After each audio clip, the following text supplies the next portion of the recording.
чужим діткам дулі-дулі.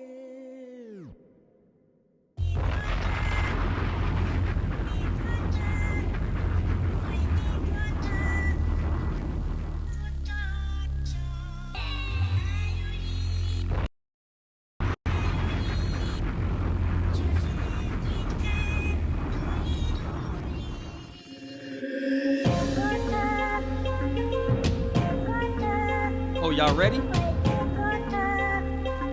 Oh, Adams, you got here early, huh?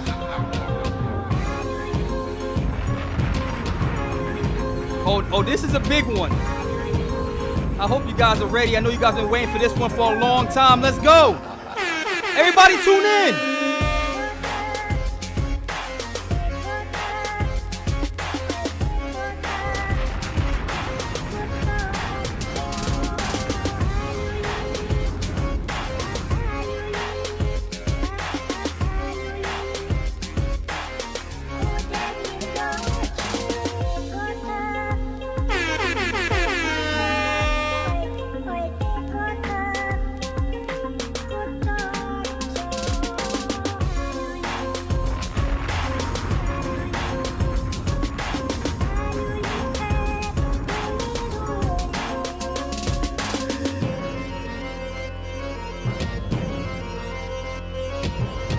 No joker, it's massive. Not huge, massive.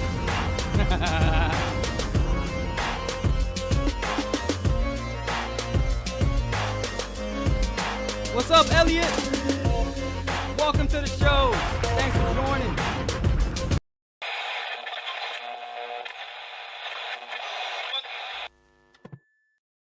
So how do we do this? We've created a protocol for financial derivatives on Stellar's platform using their smart contract solution. So we use their pre-authorized, time-bound, and their signer systems to create a trust-free financial derivative stored totally on Ledger. This allows us to get rid of the multiple middlemen involved in the financial derivative scene and makes the derivatives much more efficient. I think our derivatives are 12,500 times more efficient than the current incumbent derivatives. We can support any asset that's anchored on Stellar's platform, and anybody with an internet connection can theoretically use our solution as anybody with an internet connection can use Stellar's Ledger. So I'm really excited about this product, and I think it has a lot of potential, especially given that Stellar is currently at an inflection point when it comes to becoming a global payment platform. Currently, we're in the very infant stages of our product. We've got some proof of works built. We're building out some prototypes, and we're hoping to have a minimum viable product launched by this summer. So look forward to that. Thanks for having me, guys. I can take any questions. What's going on, everybody? Looks like my camera's off. Hold on, let's see if we can get this to work.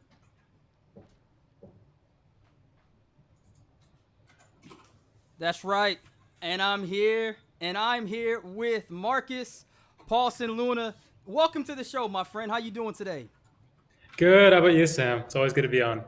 Hey, man. Hey, look, you've been around for a long time. That was, for those of you guys that don't know, was Meridian 2019 out in New Mexico. First time I saw the kid, Markus Paulson, really laying out a vision for the future. And man, you've come a long way. Right now, we're here to talk about this exciting new drop that you guys have coming up.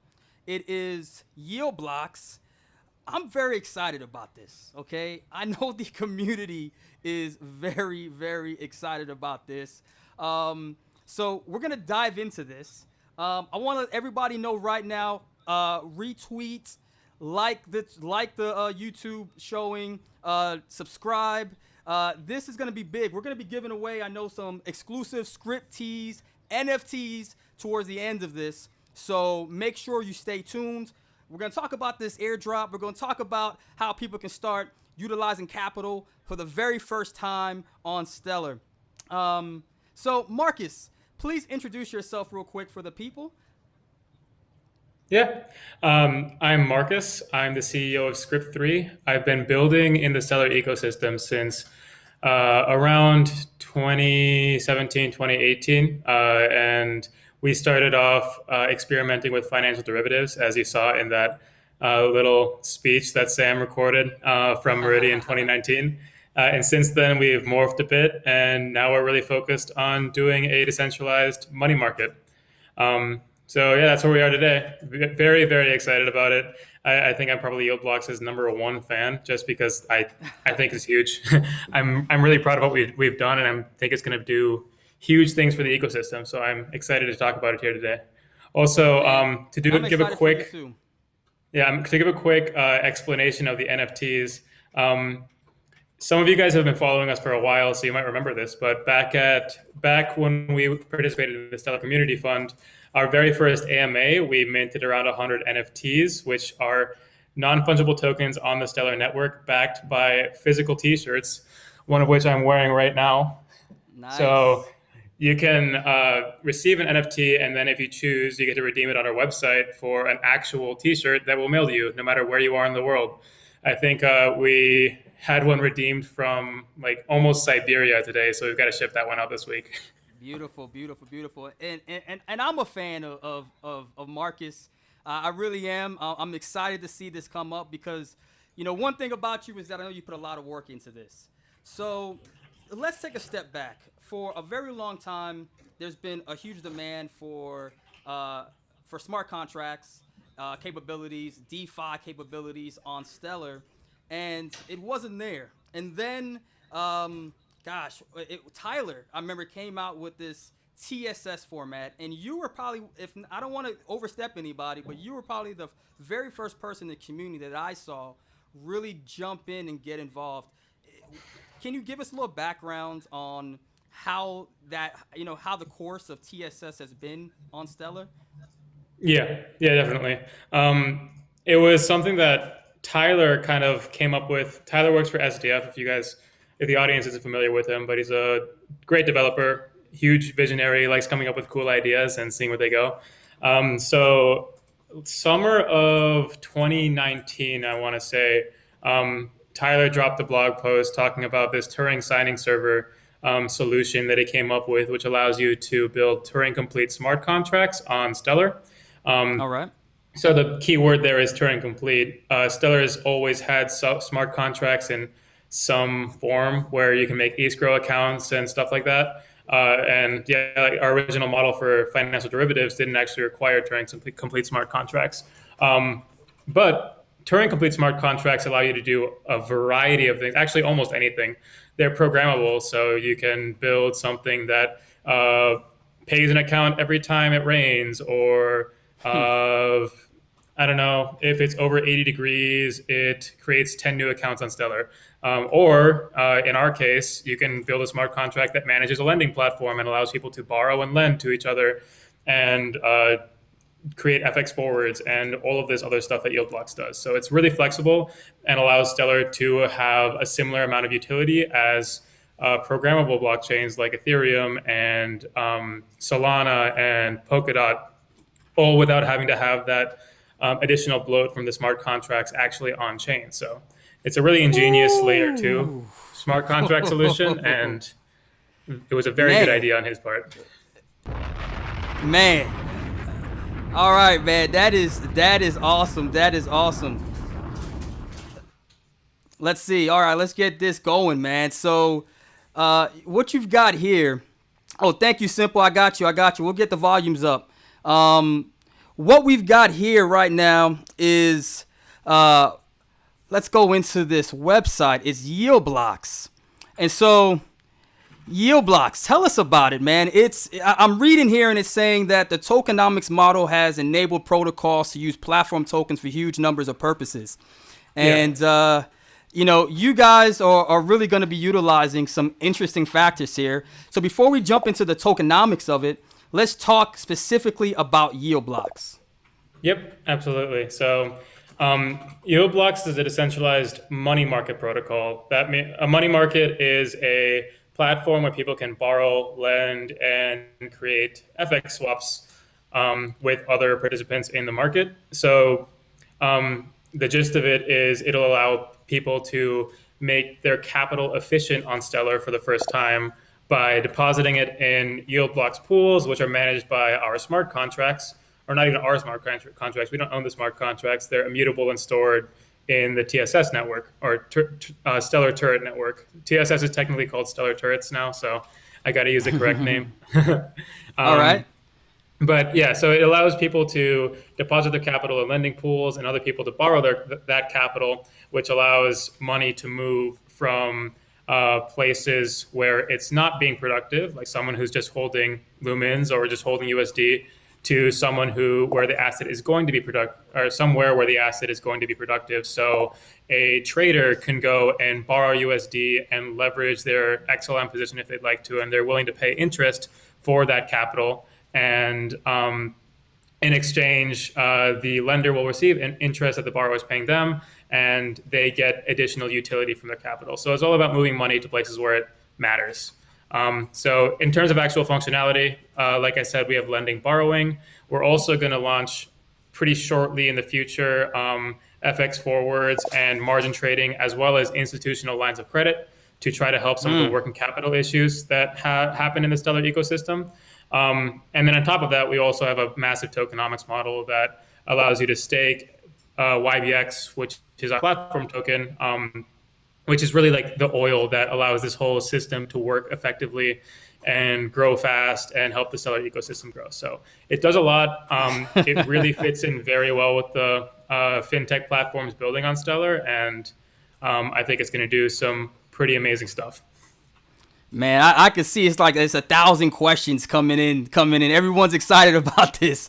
I know I am. I want to read this because this just sounds so beautifully written. YieldBlox is a decentralized finance protocol for lending and forwards, FX forwards built on Stellar using Stellar Turrets. The protocol has functions for lending, borrowing, margin accounts, FX forwards, and staking. Users can carry out all protocol functions using YieldBlox smart contracts. Man, that's right. As Ultra Legend just said, YBX, you beauty. I tell you, really. Sam, if you don't mind derailing a bit, I actually saw a couple great questions that I'd love to take quick. Oh, you see, this is why I love I love Markus. He's so like embedded into this system. He handles this thing all live, head on. Which one do you want to go for first? I love it. Let's do it. Yeah, so Joker King asked, are they single asset pools or double asset pools? Which is a very good question. Initially, YBX is going to launch as a global asset pool, wherein you can deposit any asset supported by the protocol into one pool and then borrow any asset supported by the protocol from that one pool. So there's only one pool there, and all the, I guess, lending, borrowing risk and activity is all meshed together in that one ecosystem. But in the future, something that we are exploring is creating different segmented pools which would allow us to support possibly more risky assets, because right now we're not going to support any assets that have potential to be vaporware or just blow up, because that would bring down the entire pool. So we have to be very careful there since it's a single pool. But in the future, if we offer segmented pools, we could have higher risk pools where people can lend money if they'd like to. So very good question. And currently single pool, but in the future, we'll see.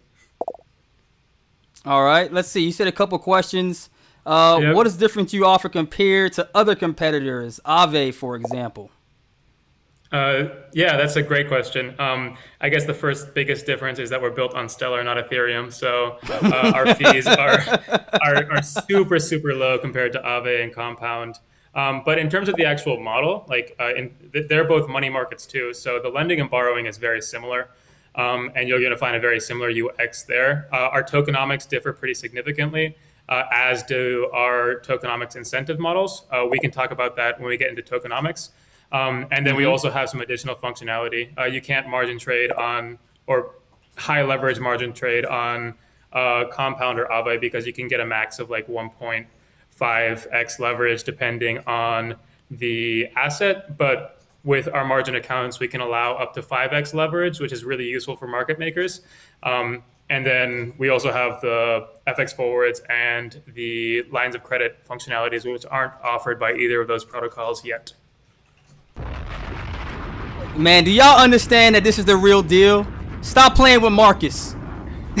He's the real deal. There's a lot of people out there that don't know what they're doing, and I'm telling you, Marcus is not one of them. He's probably one of the most legitimate folks that I've come across in this community.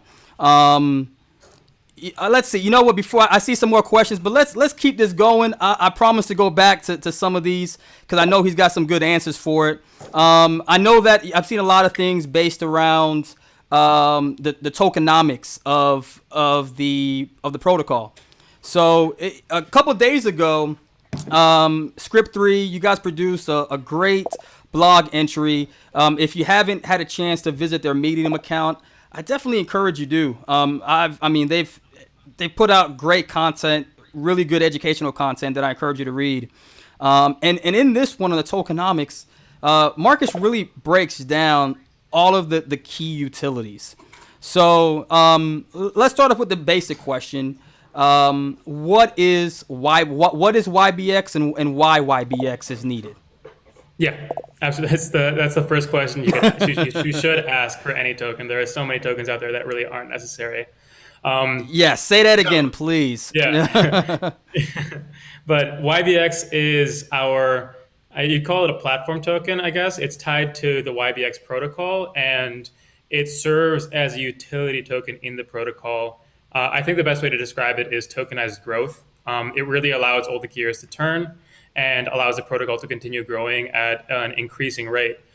So at a base level, its functionalities cover, first of all, governance. It's really necessary for the protocol to be able to grow in a decentralized way because we can't actually, Script3 in my organization can't be in control of the protocol because that would make it not decentralized, not trust-free, and it would be dependent on our organization existing to be able to continue to function, which just would not be all right, as it would make it much more vulnerable. But this way, it's pretty anti-fragile since it's actually controlled by the YBX token holders. So beyond that base level of a governance token, we also use YBX to pay out incentives to lenders and borrowers. This is to bootstrap protocol growth. The incentives, we pay out 54% of all tokens to lenders and borrowers in the protocol, which is paid out over 10 years based on a distribution curve, which you can find in our docs if you go take a look. Wow. So that's supposed to get liquidity into the ecosystem as quickly as possible. So early lenders and early borrowers benefit more from those incentives, and it's just supposed to keep money moving through the system. So after we get past that incentive point, we get into where it gets really interesting. We, like many other protocols, have a staking platform, but unlike many other protocols, our staking platform functions through real value creation rather than just dilution. So when you stake your YBX, you get SYBX based on how long you stake and lock up your YBX for. And that SYBX allows you to gain a portion of protocol fees from just staking. So when someone borrows from the protocol and pays an interest or takes out an FX forwards position or anything that generates the protocol fees, a portion of those fees are going to go to the YBX stakers. So that, sorry, again, I'm getting distracted by all the questions, but it's fine. So in order to pay the fees to those stakers, we go onto the protocol goes onto the open market on the DEX and repurchase YBX and sends it to the stakers. So you get interest over time for staking. And the reason that we're willing to pay you that interest is because, first of all, by staking, you remove some YBX from circulation and decrease sell pressure, which is really important because another utility YBX has in the system is it serves as a reserve currency for the protocol. So if a loan ever defaults, the protocol will sell YBX in order to completely repay that loan and remove any counterparty risk from the protocol. So if you have a lot of selling pressure, that doesn't work nearly as well because it's hard for the protocol to get a good price and slippage tends to be higher. So by removing YBX from circulation, that backstop mechanism works a lot better. So that's why we're willing to pay you protocol fees in order to stake, because you're benefiting the system in that respect. Also by staking, you participate in governance because stakers vote on all governance proposals, especially the incentive allocation proposal. I'm also like, I'm just kind of spinning here, Sam. I'm saying everything that we do through staking. So if there's ever anything that's confusing, feel free to jump in, ask any questions, and I can dive in deeper wherever you think necessary. Sure. Yeah, because I mean, I'm going through, on like going back to your blog, you guys really go through this step of 5 utility functions, right? Yep. And so, going back to the beginning, you have utility 1 is basically holding YBX. So it incentivizing lending and borrowing. Okay. And so basically what you're saying here is that it kickstarts the protocol usage and encourages efficient lending and borrowing through it, right? And then number 2, what you're getting into now is staking, right? Yep. Okay. Yeah. So number 2, we get into staking, which is what we talked about with the locking up YBX to get protocol fees, and that we're willing to pay you a portion of protocol revenue for that as it removes it from circulation. And you also get to participate in the next 3 layers of productivity, which are really important. Yes. And then the next layer is governance. We need our users to actually shape the protocol. Otherwise, it can never move forward. So by staking, you're going to be engaged in governance, especially in the incentive allocation, which is a really interesting portion of our governance model. Every week, we have a vote that all YBX stakers can participate in. And the number of votes you have depends on the number of staked YBX that you have.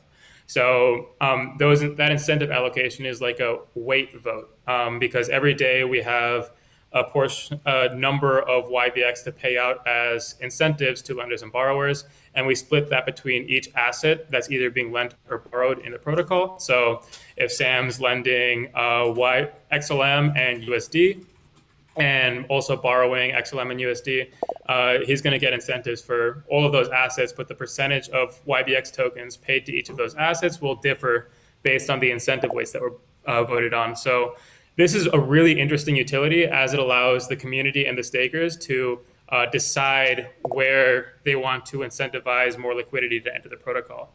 So for example, if you imagine that, like I had this conversation earlier with a payment platform today, actually, but one really powerful, let me back up a little bit. I think the best use case for Stellar right now and what the network's set up really well for is serving as a backend for fintech platforms, like a payment platform or a digital wallet or an app. And a really important thing for those apps is they need to be able to offer high interest rates to their users in order to draw in new users because fintech platforms have become such a competitive business. So what that like incentive allocation vote allows for is it allows for that fintech platform to stake a large amount of YBX and vote to allocate incentives to whatever assets their users are lending, which boosts the interest rate that they can actually offer their users and makes their platform more competitive in the general market, right? Makes sense. Makes sense. It's a very, and then there's more there too. I mean, market makers can vote to allocate a higher portion of incentives to assets that they need higher liquidity in. Like it just goes down a deeper incentive rabbit hole that I think is really interesting and one of the more unique parts of our protocol. The only other DeFi protocol that I've seen this effectively created in before is Curve Finance on Ethereum, where they use their weight votes to incentivize deposits in liquidity pools. So they're in a way, their token serves as like tokenized liquidity, as people will buy it and stake it in order to incentivize more liquidity in the assets that they care about. Because Stellar is so focused on fintech platforms and building a network that can be used by them, we take that model and modify it to work for those businesses rather than like stablecoin issuers like Curve works for. So it's a really interesting, it's going to change the ecosystem a lot, and I'm really excited about that one. I'm excited too. I mean, I like this breakdown here where you have, all these different functions, and see, and this is what's really exciting about where we are right now. I'm looking on, we got people on Stellar Global that's chiming in. I see Dorian says YieldBlox is the dawn of a new day, and I can't agree, any more than that. Selling your YBX is actually the least beneficial thing that you can do on the protocol. And I love this chart that you guys put together. I mean, it kind of breaks down your point structure. Somebody asked earlier, why invest in YBX and hold? Well, they break it down right here, in just so many different, so many different ways. Plus 10, right? Both users can stake AMM shares, can vote, can borrow against their staked AMM shares. The maximum positive outcome for all parties is 5 of 5. Not only do the users gain their share of protocol revenue, but they also get to claim trading fees from the AMM shares and liquidity from borrowing. Yep. This is hugely beneficial for the protocol as it provides maximum liquidity for the state. Marcus, are you going to make it any easier for folks here? That's the goal, right? There's a lot of things you can do with it, and we want to make it very clear what we think the best strategy is for most individuals. We didn't even touch on the borrowing and AMM staking, but let's talk about that. Utilities. Let's talk about that, because that's important to me, by the way. I want to take advantage of that right away. I can touch on borrowing first, right?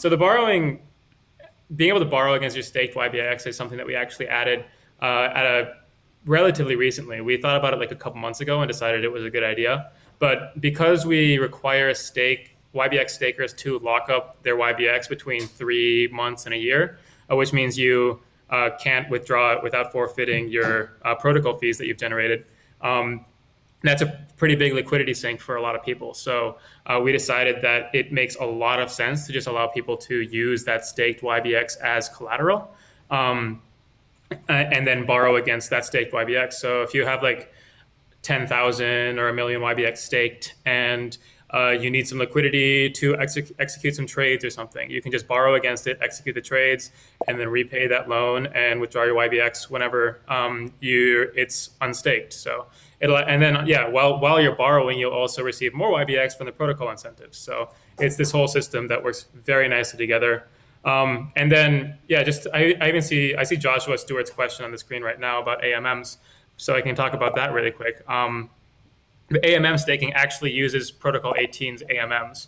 What we'll do is we'll allow you to take your AMM shares that you've created by using Protocol 18 AMMs and stake YBX XLM AMMs instead of just YBX. So not only will you receive protocol revenue from that, but you'll also receive AMM trading fees from that, because whenever someone trades YBX or XLM on the DEX, a part of that trade will probably be routed through your AMM, and you'll receive a fee from it. So it's just a lot of different income streams. And then, the even cooler part of that AMM staking model is that the protocol constantly trades on the DEX through normal operations, because it repurchases YBX to pay to stakers, and it sells YBX to backstop loans if it ever has to. Okay, pause on that. That's big. That's real big. All right, say that one more time for us. The fact that it actually uses the DEX, for crying out loud. All the trading that the protocol does happens through the DEX, just using path payments.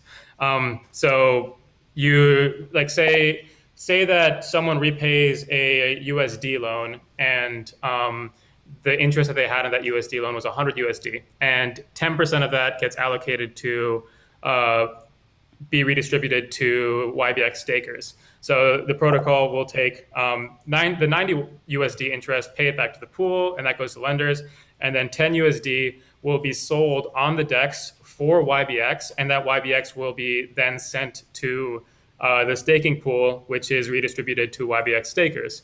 So that trade gets routed through any AMMs that are on the DEX at that time, and you'll receive your 0.3% fee on that trade just by having that AMM staked in YBX. So, wow. Yeah, it's really, really interesting.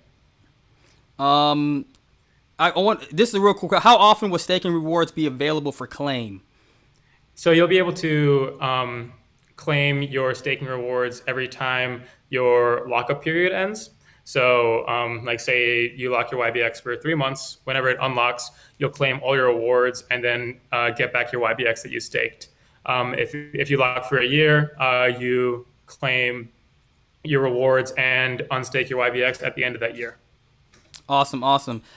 This was a good question.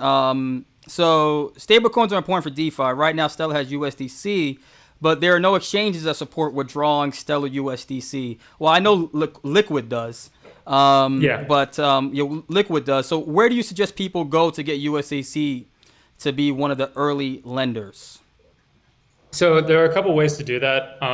Lobster or Ultrastellar actually created a ERC20 USDC bridge to the Stellar network. So what you can do is you can buy USDC on an exchange that has an ERC20 version of USDC. ERC20 is the Ethereum token model, by the way. So like Coinbase has that model, and then you can send it to your Stellar wallet using that bridge. Alternatively, if you don't want to do that, a really easy way to do that is to get USDC on the Stellar network is just to buy XLM on any exchange, send XLM to the Stellar network, and then sell it for USDC on the DEX. So either of those methods works really well. That's right. Man, I think that's awesome. Gosh, man, there's so many great things here. So another question. I like that you did put onto your blog irrational actor strategy outcomes, and I saw a question, come up about it. Do you mind going over this a little bit for the audience? Yeah, definitely. This is a really important part for people to understand. So the way that we set up the tokenomics model, it's the most beneficial when every party is a rational actor, right? So if everyone goes and stakes their YBX and then governs the protocol and borrows against their YBX and does all of that, it's perfect, right? The protocol functions really well, and everybody increases their value and allocates the most possible value to the protocol. But as we know, not everybody is going to be a rational actor. That's simply not possible. So we also try to outline outcomes where one party isn't, or some number of parties aren't rational actors. And in this case, being an irrational actor refers to selling the YBX that you get from incentives immediately. So instead of staking it, you decide, okay, I just want to sell this right away. And in that case, if one actor is rational and the other actor is irrational and sells, it actually isn't that it isn't net negative. It's still very positive for the protocol and the staker. It's not as good as if both actors acted rationally, but it's not as negative, because what will happen is, Sam, say it's you and me in this game theory relationship, and we both receive YBX, and you decide to stake your YBX and use it for all its utilities in the protocol, and I decide to sell my YBX. That will reduce the amount of YBX that's actually staked in the staking pool. So you'll receive a higher portion of protocol fees from the fee redistributions to YBX stakers. And it's true that the market dynamics won't be as good and the governance won't be as effective at displaying everybody in the community's view, but the net result is still positive because you're getting a higher interest rate from staking, and the protocol is still functioning well because you're still acting as a rational actor. And then on the other end of the spectrum, we have the situation where both actors act irrationally. So that would be if both me and you sold our YBX immediately after getting it, and this is the only negative outcome for the protocol. So in this case, there would be nobody getting any fee redistributions. There would be nobody governing the protocol, and the backstop mechanism wouldn't function nearly as well because the market dynamics wouldn't work as effectively, since sell pressure would be higher. So in that scenario, the protocol wouldn't function nearly as well as it does with the other two scenarios. But we're making the assumption / we have the belief that there will be a majority of rational actors in the system, or at least a large minority. Right.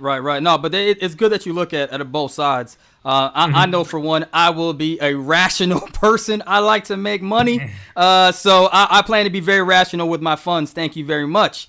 The question is, how do we get these YBX? And, how do we get them? How do we get our hands on these?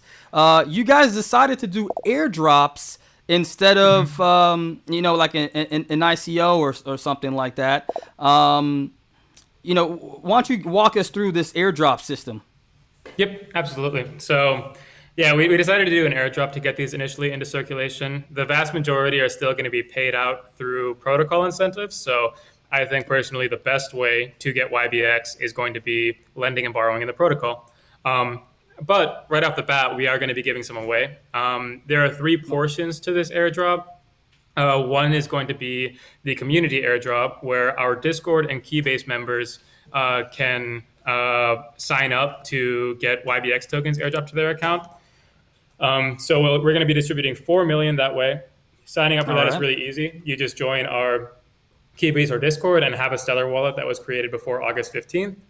And then airdrop number 3 is pretty similar in that it's going to be a public airdrop that gets paid out to all Stellar accounts older than August 15th that have a YBX trust line. So both of those are the 2 easier airdrops, and they're both going to be paid out on October 22nd, just to give everybody enough time to actually register.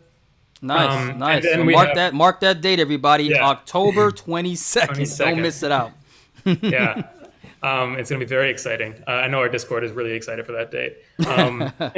And then I think at one point you guys crashed the internet, man. I was getting DMs with addresses. I'm like, I'm not YBX, guys. I can't help you. Yeah, no, our Discord went from like 200 members to like I think it was like 18,000 members in like a week. It was crazy. Oh my goodness. It was unreal. And then I want to talk about the second airdrop, which is the one that I'm the most excited for. I think it's going to be really fun. So what we're going to do for that airdrop is we're going to actually open up a testnet beta version of our protocol. And that's going to be available probably at the end of next week.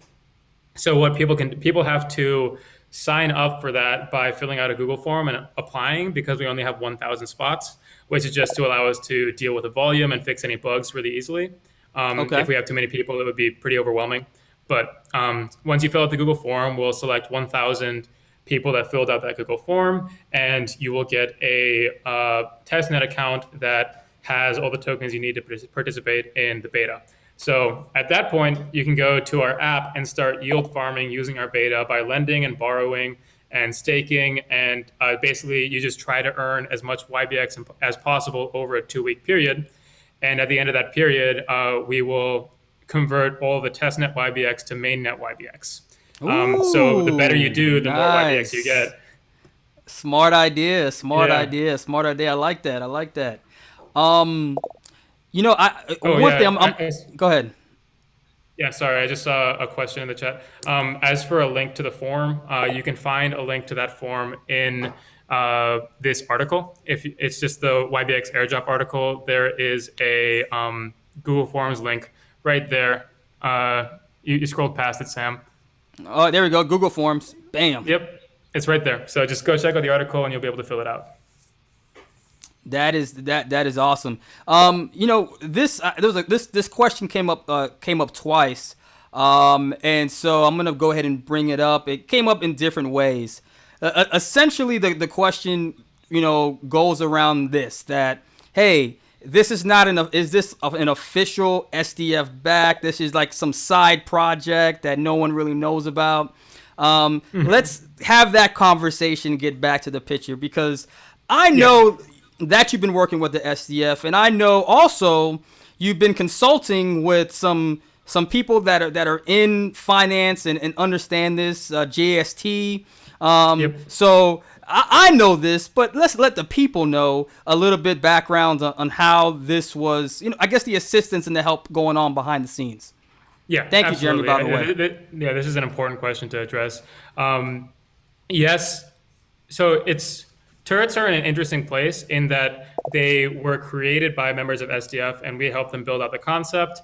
And now they want the community to push it forward more rather than SDF taking the reins, because it's not supposed to be an SDF project. It's supposed to be community driven and hosted by organizations in the ecosystem.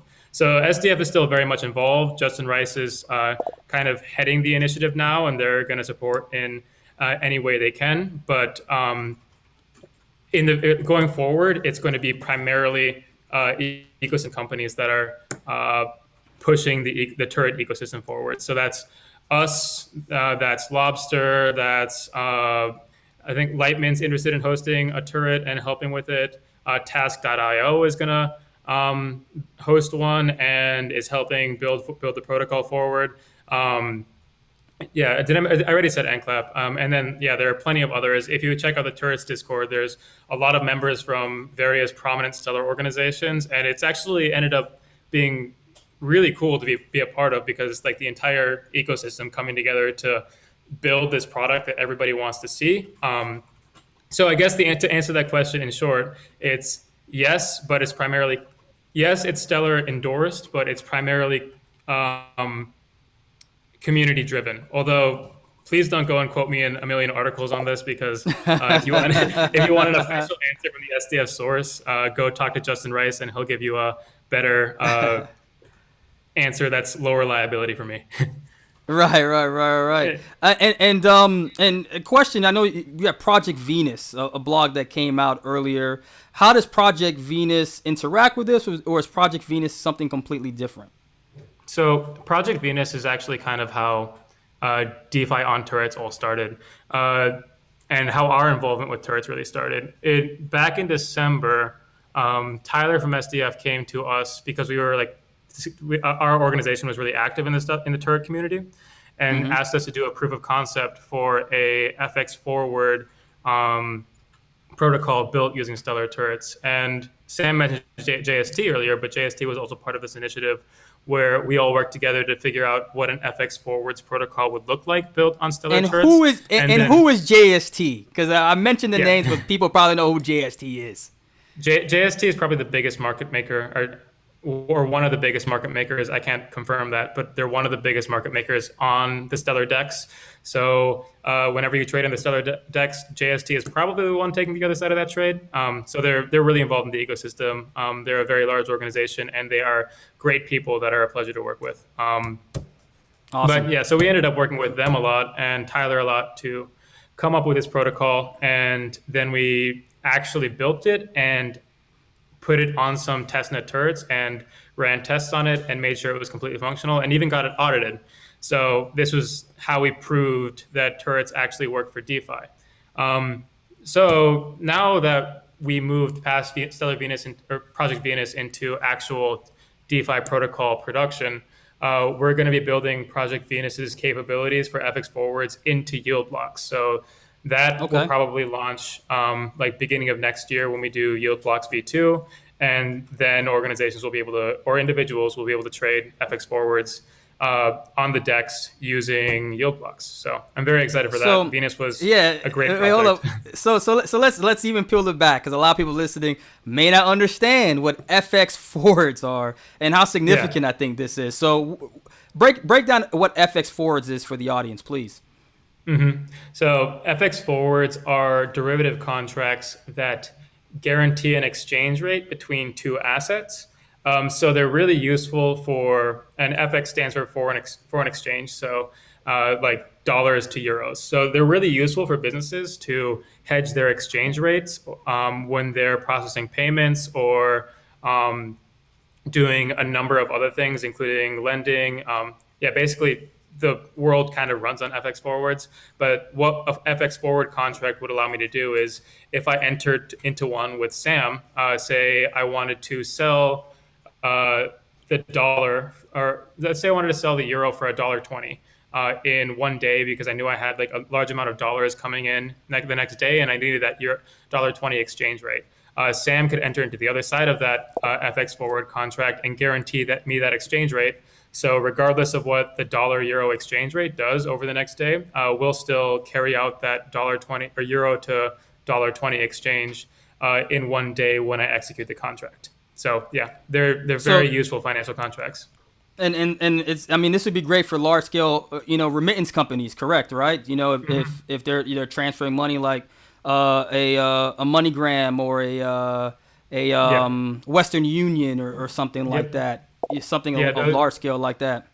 Absolutely. Those companies make pretty heavy use of FX forwards because when they get paid or they have an incoming payment for a large amount of dollars and they need to send it in euros to another client across the globe, they need to hedge their inventory risk. They don't want to just be holding dollars and sending euros because it's bad for business, and they're taking on currency movement risk. So they buy an FX forward contract to hedge that risk and ensure that they don't actually take any losses due to volatility. Yes, it's exactly like a future contract.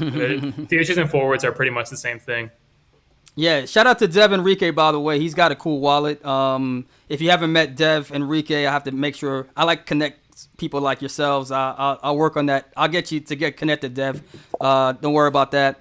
Let me see a couple questions. So many great things coming in. All right, so this came up a couple of times. Pendulum is something that's also being talked about.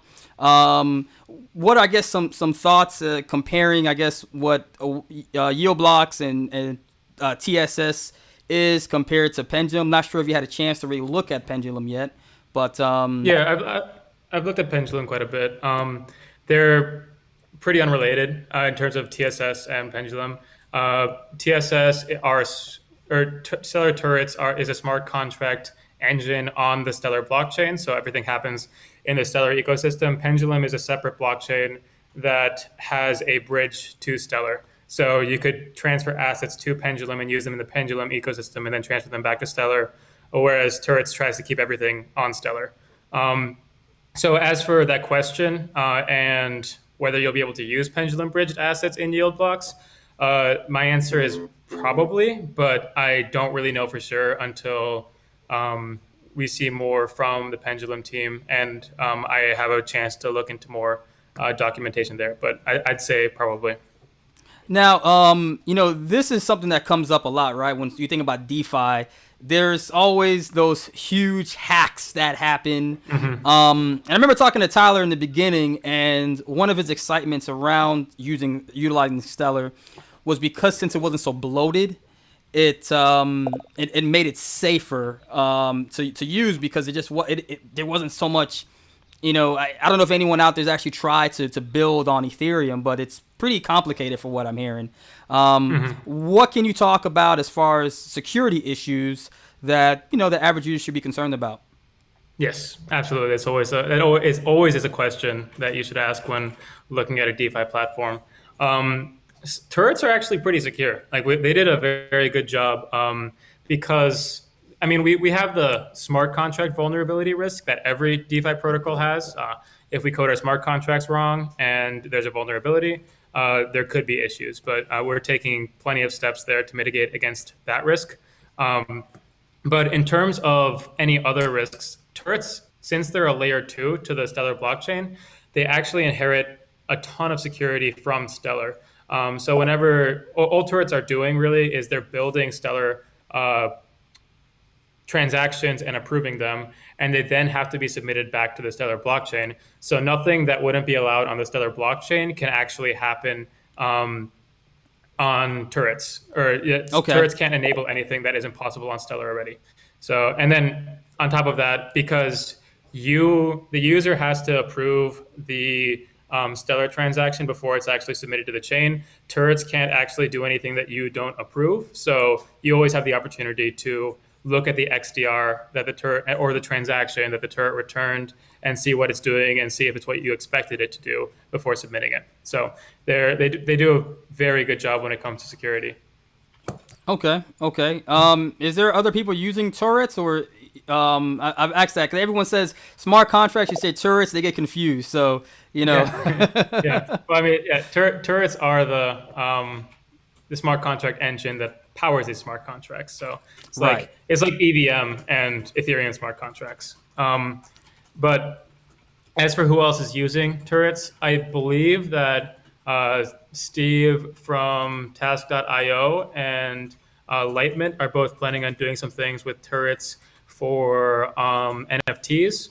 I also have heard I've heard some other rumors and things floating around about people using turrets for, I think there was a guy that wanted to use them for ads in the Stellar ecosystem, like enabling websites to take lumens based on clicks with turrets or something. Oh, wow.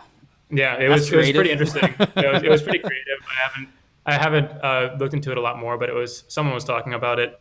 And then there's been a lot of chatter about using Stellar to create trust-free anchors for cryptocurrencies, or not using Stellar, using Stellar turrets to create trust-free anchors. So instead of having to send your like Ethereum or Bitcoin or Polkadot through a centralized entity and then having them anchor it on chain, you can instead have turret smart contracts create a trust-free anchor for you on chain. So it makes that whole process a lot less stressful and a lot more trust-free. And I've talked with some people about that. Someone's probably going to do it eventually. I'm not sure who's going to do it yet, but there are multiple organizations that are considering it. Wow. Drake, yeah, I'm gonna check that out. That looks interesting. And yeah, I agree. Trust-free anchors. That would be a game changer. Somebody smart, please figure that out. Gosh, we covered a lot of things. I know we're running up on time. Script T's NFTs. Script T NFTs. Have you guys gotten your winner? I see we've got a lot of people that have been chatting all day today. Do you guys have your list together? Andrew, do we have our list together? Do we have a list? No, I'll do that. No. We're going to be sending that out after the call, I think. He's currently putting it together, I believe. Okay, all right, great. So everybody that's been in here and commenting, we've been seeing you guys. They will be going through and picking out the winners. So the big dates, we have October 22nd is the official date of the airdrop. We have the let's see, the testnet. When is the testnet date? When would that process start? The testnet date is going to start end of next week. So end of next week. Wow. End of next week. So starting on like either October 1st or September 30th, right at the end of September, you'll be able to start using YieldBlox on the testnet.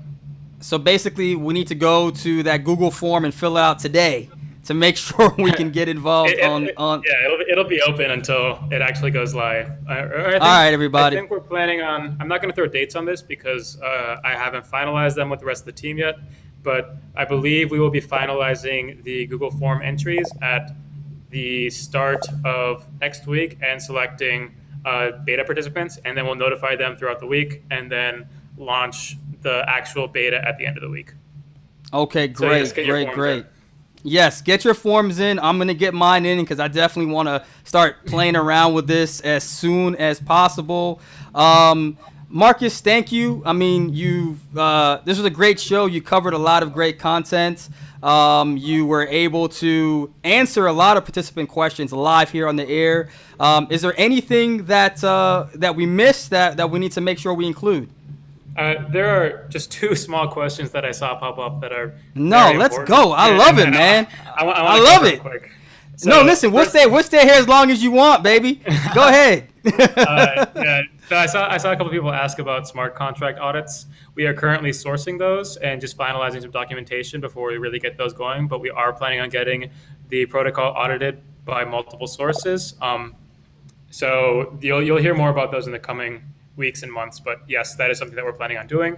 Awesome. Also, awesome. I saw a question about oracles, and we will be. Oracles are really important for lending platforms, obviously, and we're gonna. One of the nice thing about turrets is because they're running on AWS and Cloudflare servers, they have complete access to the internet, so you can pull prices from wherever you want.